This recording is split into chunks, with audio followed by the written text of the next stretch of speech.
Welcome to Season 4 of E-commerce Fastlane. This podcast helps resilient entrepreneurs thrive with Shopify. And now on to episode 156. You're listening to E-commerce Fastlane, the podcast show to help you build, manage, grow, and scale a successful and thriving company, powered by Shopify.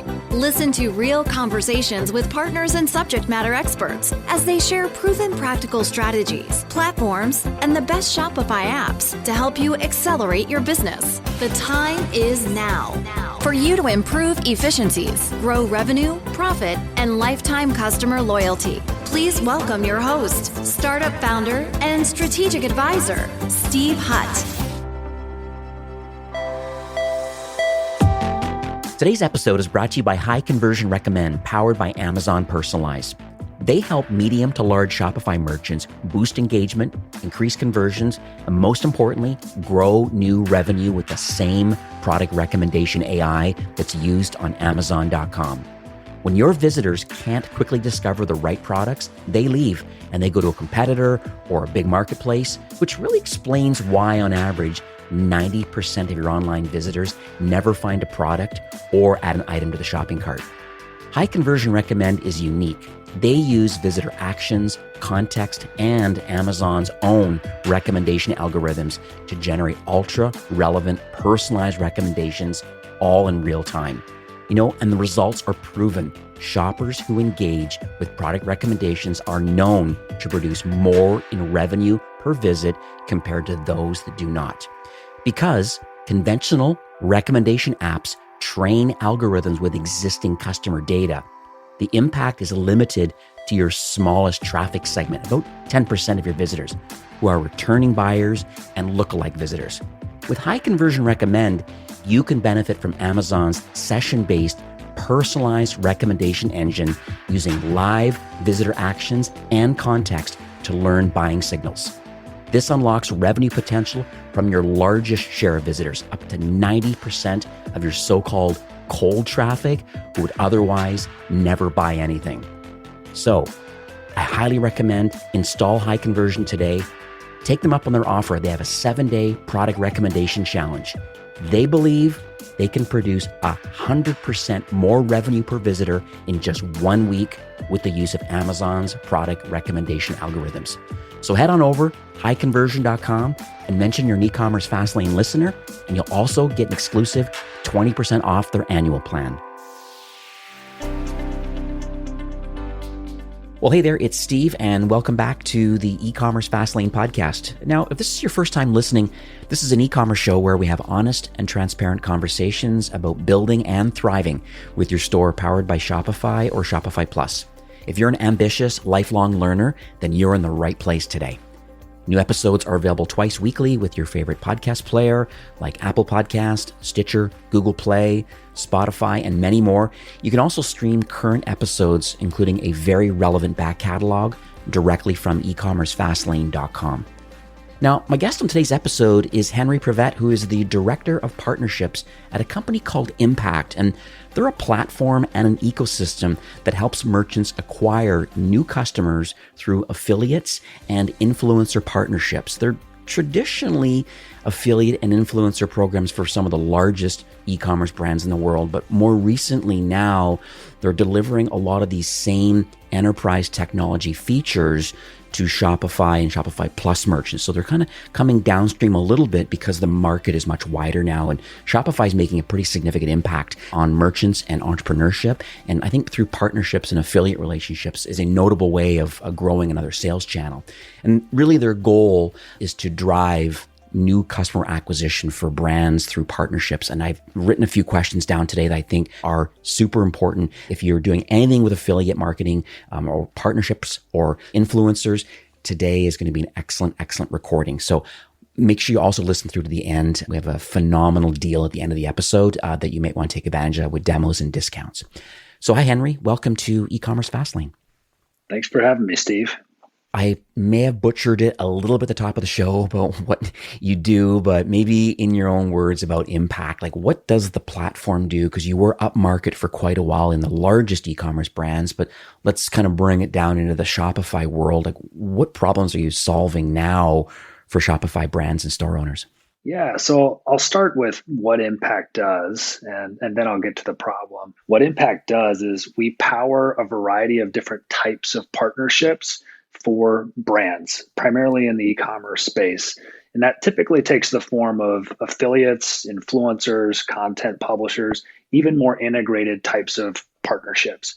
And our goal as a platform is to develop more automation and capabilities for brands to work with more diverse types of partnerships. I'd say that the reason we exist, Steve, is because we actually believe that traditional forms of acquiring customers through advertising and digital marketing are becoming less effective. Even more recently now with iOS 14 update, right? Yes, exactly. With iOS, that's a great example, right? Someone like Apple has a lot of power in the digital marketing ecosystem. And with power comes more costs potentially to the merchant, less ability to innovate and be competitive. And I think merchants that are completely focused on traditional digital marketing and advertising channels, they need to look at alternatives for how to grow their business. How does Impact address a lot of this stuff? So, you're saying that, you're maybe instead of acquiring customers, I guess, through these traditional methods, you're suggesting partnerships and kind of an affiliate relationships or even influencer relationships. So just would curious overall how that platform fills those gaps. I think you put it a great way, Steve. Impact basically creates an alternative ecosystem or an alternative channel to the duopoly or the triopoly that we know as Facebook, Google, and Amazon or Apple. The way we do that is by helping brands actually create direct partnerships with other companies that have an audience that is already a kind of a captivated audience that already trusts them, and working with those partners to basically endorse your brand on a performance basis. So it's really an authentic way to engage a consumer where they already go. Think of either their news site or the influencer that they follow. And it's helping grow brands' businesses by leveraging other people or other companies' trust that they've already built. I understand there's a lot of automation or some workflows that are built into the tool too. Are you able to kind of expand upon that? Because people are always trying to find a way of, if you add a new tool onto your tech stack, is there a human capital component to correctly executing on it? But I know that there are some workflows or automation built into the tool. Yeah, exactly. So our mantra is really partnership automation. The way we do that is we think of the world of partnerships in terms of the life cycle of a partnership. Some of the things you have to do to grow your business through partnerships is you got to start by finding partners. So Impact helps provide a discovery tool, both discovering partners within the ecosystem and partnerships outside of the ecosystem that you could potentially work with. We make it easier for you to communicate with them, recruit them, contract with them, and ultimately pay them and create a more optimized relationship with those different types of affiliates and influencers. I understand that content is an interesting way of differentiating a brand. And I know I've read your blog and there's been a couple of case studies and things about the fact that a lot of consumers really like to almost engage with some content like a blog or some kind of a social post or, a podcast, video series. It's so interesting that you have this top of funnel kind of content that's being produced to warm people up to the brand. And I have a funny suspicion that that's how influencers are getting the message out into the world, or partnerships where other people are creating the content to share the opportunity of this particular e-commerce company as an influencer or a partnership arrangement with them. But then you have this asset that can be leveraged through the tool. Content is really powerful. And we've seen this shift where major publications or content sites, think of like BuzzFeed or Forbes or even CNN, their underscored editorial site.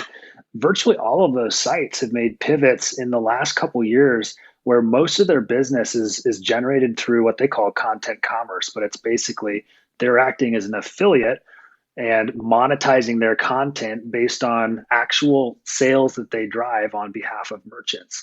And I think they've taken that approach because they see that consumers trust people's recommendations more than they trust someone's self-proclaimed attributes. Consumer Affairs, they did a study recently, and they said 70% of adults trust their peers' recommendation on products or services. And a similar study said that 60% of consumers will first consult a piece of content, a blog, or a social post before they ever make a purchase. So I think that that's what is giving rise to this demand for affiliate and influencer types of relationships. So let's talk about the founder's journey leading up to the launch of Impact. I understand it's pretty storied. It'd be nice to be able to hear it. Like, what do you believe uniquely positions the founding team on a couple points? Number one, to have the desire, and number two, to have the expertise to want to create this platform. So our founding team has a really interesting journey. They were more or less the grandfathers, if you will, of affiliate marketing. Our founders were the founders of CJ or Commission Junction back in the early 2000s. And that was the first time where companies were working with other companies on a pure performance model to drive a sale or an outcome. Obviously, that's way in the past. They've now kind of gotten the band together and are building a new technology first platform versus a services first platform. And I think what has uniquely positioned them to achieve their goal, which is to have partnerships be one of the key drivers of growth for any enterprise. Both their expertise as executives, I think that they have an amazing track record of bringing businesses from the ground to billion-dollar companies. But I also think that the timing is right. Things like this pandemic have accelerated the demand for small businesses to be online, for, as consumers are engaging with more and more content. They're getting better at seeing an ad or knowing an ad when they see one, and they want more authentic recommendations. And I think that there's just this kind of momentum behind this concept of partnerships, and the executive team really identified the right product for the right time. So you mentioned the words partners and partnerships, and I think there's affiliates, and then I've mentioned influencers. It almost appears like maybe they're a little bit interchangeable, but I don't know if that's necessarily completely true. And since you're kind of knee deep into this field, are you able to maybe just help our listeners and myself, I guess, understand any distinctions between all of these different terms? Yeah, thanks for calling that out. Partnerships is a super broad term. And I know that personally because I'm a partnerships professional at a partnerships company. The way I would look at it is partnerships is this broader concept of two companies or two people working together on a shared outcome. Affiliate and influencer marketing are two separate partnership categories that play different roles, or at least traditionally have. Affiliate marketing is really this concept of performance. You are going to work with another person or another company to drive a sale, and you're only going to pay them for that outcome. So it's true its form. It's really the most performance-driven opportunity for any company to grow their business. For influencer marketing, the basis of that has really been around that authentic connection with a consumer, where an influencer is usually being compensated more on a placement model in the past for engaging their audience with content like a post or a video. And the things that are measured there are usually likes or reposts or those types of branding metrics. But what's changed now, you're suggesting, is that with this performance-based model of influencer and this kind of authentic connection, you're creating this user-generated content, or influencer content's being created. And in exchange for that content being produced, there is ways of tracking more than just the vanity part of the influencer, but actual bottom line numbers and conversions. Yeah, that's right. We see kind of a marriage happening between affiliate and influencer marketing. There's a lot of content out there about this topic right now. And I think what's behind it is that you can almost look at the history of affiliate marketing, and now it's quite a mature channel. There's a lot of diverse types of models being deployed. Influencer marketing is on its way to there. I think it's reached a point where it's clearly an important channel for anyone in e-commerce, that's for certain. But as it reaches a state of more prominence, there's greater demand for accountability and insight into how does this affect my bottom line. And so I think, we're still probably another couple years before all influencers are really being worked with or compensated on a pure performance model. It may not even ever happen, but certainly the demand is there for the performance visibility to be there for any of those relationships. And that's the thing. That's the whole idea of attribution towards like the scale. Who's it tipped on? More on the brand or more on the influencer? Like, they can talk all they want about likes and shares and retweets and all these different kind of comments and things. But, at the end of the day, if you're investing money for a post for some user generated content from an influencer and it doesn't convert, then you're not going to work with them anymore, versus the other way around. If you're building a long-term relationship with somebody that has an affinity towards your product and you believe that their target audience of the influencer is this brand's target audience, then if they build some great content around it, then I believe they should probably get compensated, directly saying, hey, I recommend this and here's why. And when you create this user generated content, it seems to resonate. That's why, I always talk a lot about, these different types of influencers, micro and macro. And at the end of the day, I really think there's kind of this disingenuous way of looking at influencers that have multi-millions of followers. Like, you question the authenticity, or if it's truly an engine of just trying to make money, versus maybe, 10, 20, 50,000 followers, maybe up to 100,000 followers. But these are very tight-knit group of people that you massively respect. This influencer, when they release something, I believe they should be compensated based on the fact that they probably have more engagement than some of these other larger accounts. Yes, absolutely. So there's a variety of different models for sure, depending on exactly what you said. Is it a micro influencer? Is it a macro influencer? And what's important to the brand? Frankly, sometimes the value to the brand may just be that branding exposure, and they may not be as concerned, at least right away, about the impact on the bottom line. And frankly, a lot of merchants are still moving towards where they may not have ever tracked whether their influencer has an impact on their bottom line. They just assume it. And I think that's becoming less and less frequent. However, there's just more and more demand for that level of visibility on the influencer channel.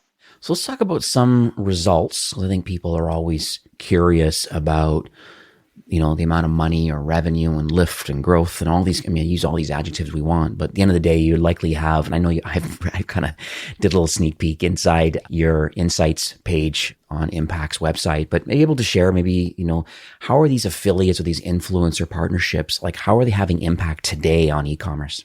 So Impact likes to talk about partnerships on a maturity scale. So we believe that there's enterprises that have mature partnership programs, and that usually means that there's greater diversity in the types of relationships they're working with, not just cashback and coupon sites, but they're working with content publishers, they're working with ambassadors, with influencers. What we're seeing, we did an independent study with Forrester last year, and mature partnership programs have 28+% of their e-commerce driven through their partnership channels. So it's significant. And specifically with the Shopify ecosystem, it's been really exciting. I mentioned we're a fairly new comer to the ecosystem. Although we've had some legacy clients, like we were one of the first partners to work with ColourPop in their success story around their influencer program. One example that we have is with Ivory Ella.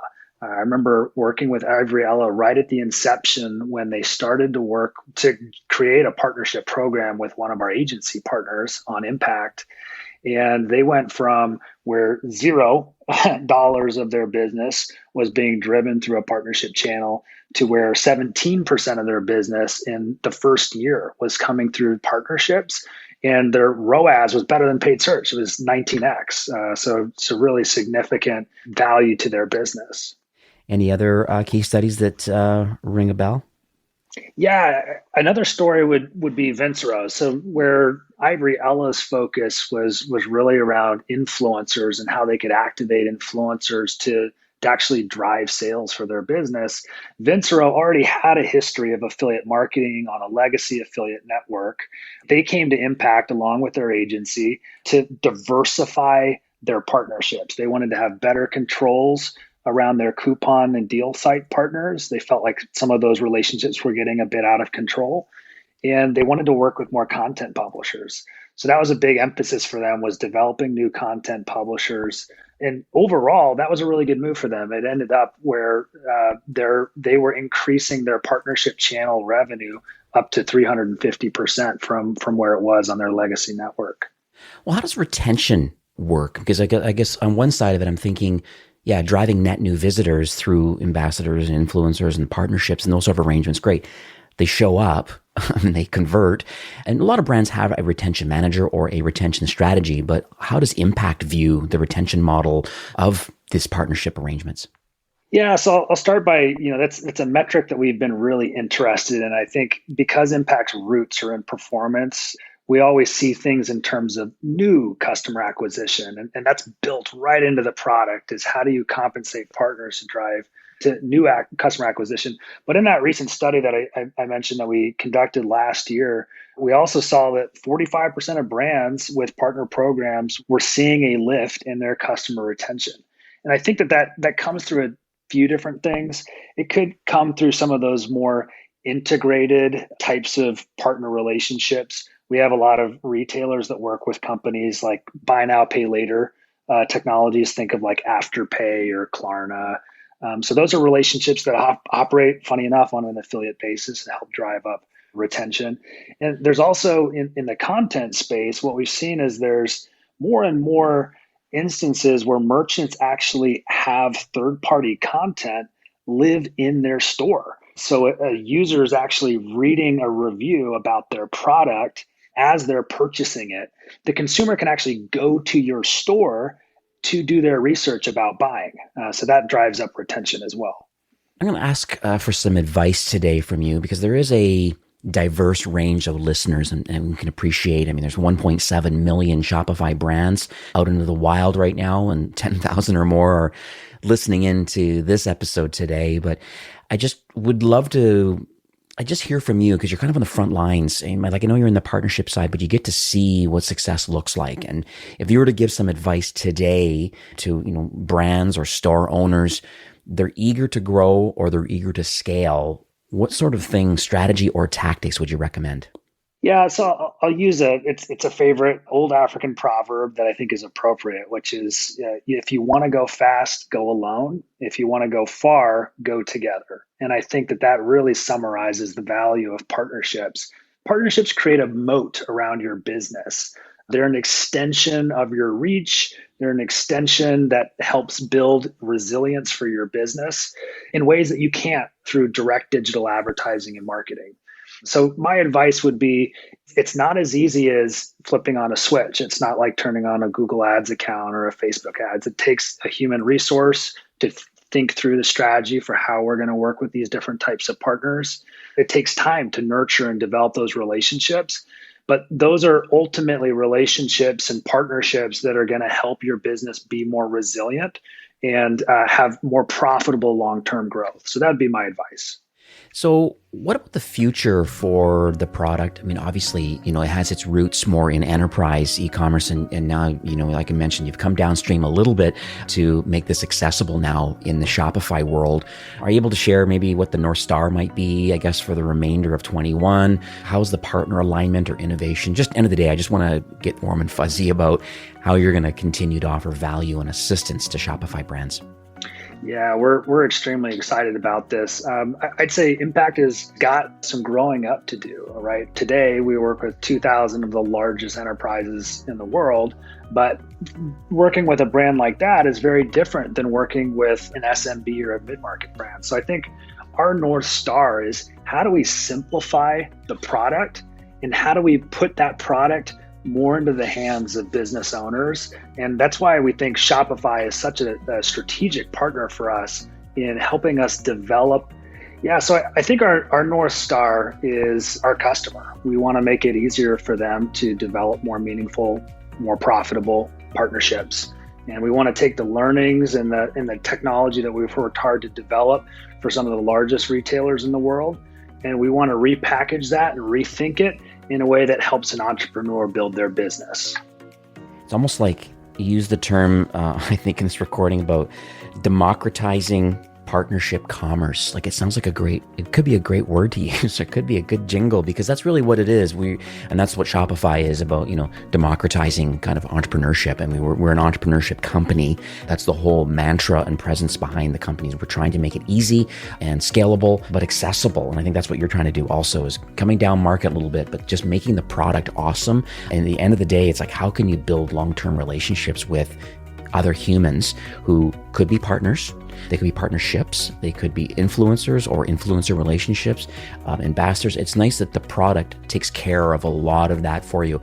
One thing I noticed too when I was there is that, we probably don't have time to dig into it today, but really the whole partnership cloud of impact is so interesting, where there's the discovery and the recruiting, which we kind of talked about already, but then there's the contract and the paying part. How do people get paid and how does this process happen? That all happens from within the platform. So you recruit people, find them, recruit them, and they create content or you help them with content. And then there is a model in there set up for performance-wise to get a contract and pay them. But the tracking and the engagement and things like that, and then how to optimize campaigns, how to optimize these partnerships, this is all built into the platform. So it's pretty impressive. That's right. Yeah. That's it. And I think that's where we bring it back to partnership automation, Steve, is we believe that very few people dispute the value of a partnership for a business. But I think the biggest pushback that people have had when thinking about developing a meaningful partnership strategy has been, well, it sounds like a lot of work. That's our vision, is to remove that as a barrier of entry for merchants. So how can people learn more about the Impact solution and I guess you have a Shopify app and all that kind of fun stuff? Yeah, that's right. So we have a Shopify app. All you got to do is go to the App Store and type in Impact. There's some material there and you can get in touch with our team from there. You can also just go to impact.com directly. We also have some different insights and case studies on impact.com/insights that you can read up on how to develop a strategy around your partnerships. And I know we spoke offline before recording today, and I understand that you would like to share an offer for those listening today. Yeah, we have a really exciting offer for Shopify merchants. Like I said, we're really excited to be partnering with the Shopify team. So we're offering a 20% discount on any annual license to a Shopify merchant that's new to Impact. So the way you could get in touch with us is you can either email shopify@impact.com, request a demo on our site, and just mention e-commerce Fastlane, and we'd love to speak with you. What I'll do is I'll create, and call it a pretty link, but it'll be ecommercefastlane.com/impact, and that's going to redirect to your landing page. It's a long string of numbers, and so we're just going to have it go to your landing page a little bit easier. And, or you're right, you can just Shopify@impact.com will be helpful, and definitely go to the Shopify App Store because I'll have a link in the show notes for that. Well, this has been a really great recording. If you actually see the amount of notes that I've scrambled today, it's a good recording when you have multiple pages of notes. So it's life of learning, right? That's the only way to live. I just it's so exciting being in commerce. You've been doing this thing for 20 years, but you know what? Every single day I do some recordings. I learn something new about how I can make impact and how I can help brands grow and scale. And I just, wanted to thank you for, coming on the show today and sharing your knowledge. Just the whole partners and partnerships and affiliates and influencers. It's nice that we finally have some proper language around that, but I think the lines are being blurred a bit. And I just wanted to thank you for sharing that and just giving back to the ecosystem. I just also want to thank you and wish you and the Impact team some awesome success with growing the Impact platform now with Shopify entrepreneurs. Thank you so much, Steve.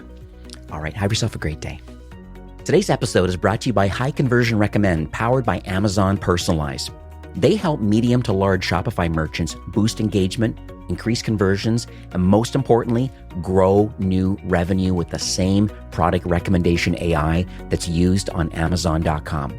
When your visitors can't quickly discover the right products, they leave and they'll go to a competitor or a big marketplace. And that kind of explains why, on average, 90% of your online visitors never find a product or add an item to the shopping cart.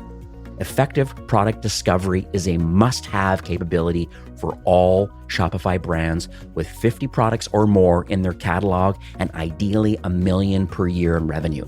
High Conversion Recommend uses visitor actions, context, and Amazon's own recommendation algorithms to generate ultra-relevant, personalized recommendations, and most importantly, all in real time. So install High Conversion today and take them up on their offer. They have a 7-day product recommendation challenge, and they believe they can produce 100% more revenue per visitor in just 1 week with the use of Amazon's product recommendation algorithms. So head on over, highconversion.com, mention e-commerce Fastlane as a listener. You'll also get an exclusive 20% off their annual plan. Well, that's it for today's episode. I'd like to thank you personally for being a loyal listener of e-commerce Fastlane.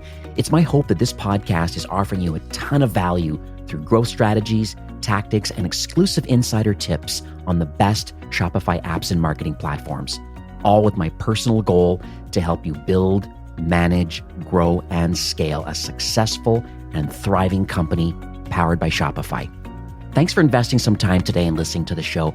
I'm so proud and excited that you have a growth mindset and are a constant learner. I truly appreciate you and your entrepreneurial journey. Enjoy the rest of the week and keep thriving with Shopify.